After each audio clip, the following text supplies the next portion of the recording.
তো আজকে চলে আসলাম একটা ছোট্ট মিনি ব্লগ ভিডিও নিয়ে। তোমাদের মধ্যে একজন সাবস্ক্রাইবার বলেছিল যে সে আমার ব্লগ ভিডিও দেখতে চায়। শুরু করা যাক। আমি এখানে ঘুম থেকে উঠে বিছানা গুছিয়ে নিয়েছিলাম, তারপরে দেখি দাদু এসছে। আর দাদু যখনই আসে আমার জন্য অনেক খাবার নিয়ে আসে, আর আমার পাশের গ্রামেই মামার বাড়ি। তো এখানে আমার জন্য এই যে খাবারগুলো নিয়ে এসেছিলো। তারপরে আমি একটু মানির সাথে খেলা করে নিয়েছিলাম। তারপরে দাদু আর আমার জন্য একটু চা করলাম। দাদু আবার দুধ চা খায়, আমিও তাই দুধ চা খাই। খেলে আমি তো চা খাই না, তাও যদি খাই তো দুধ চাটাই খাই।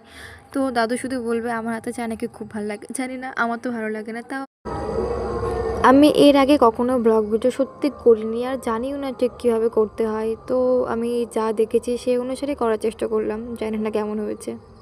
চাগুলো এবার সার্ভ করে নিচ্ছিলাম। তারপরে আমার আবার দুটো বিস্কুটও হয় না, দাদু এখন একটা বিস্কুট খেলো না। তারপর চাটা খাওয়া প্রায় কমপ্লিট। আর এখানে আমি একটা সুন্দর করে চায়ের একটা ক্লিক নিচ্ছিলাম, কারণ কালারটা কী দারুণ এসছে। তারপরে মা এসে এই লুচি আর ঘুগনি দিয়ে গেল, আমি এটাই খেলাম। কিন্তু খেতে সত্যিই কী দারুণ হয়েছিল এটা। তারপরে স্নান টান করে স্কুলে যাওয়ার জন্য রেডি হয়ে গেছিলাম। এখানে আমার সখী চলে এসেছিলো আমাকে নিতে। তারপরে রাস্তায় বেরিয়ে যাওয়ার সময় আমি আর আমার প্রিয় সখী একটু ঢং করে নিলাম।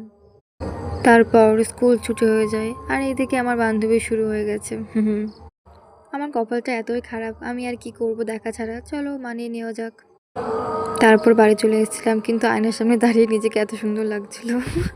মানে মজা করলাম। তারপরে আমি ড্রেসটা চেঞ্জ করে নিলাম, দিয়ে এখানে একটু ঢং করে নিলাম। পাগলামি ছাড়া এটা কী বলা যায় গাইস।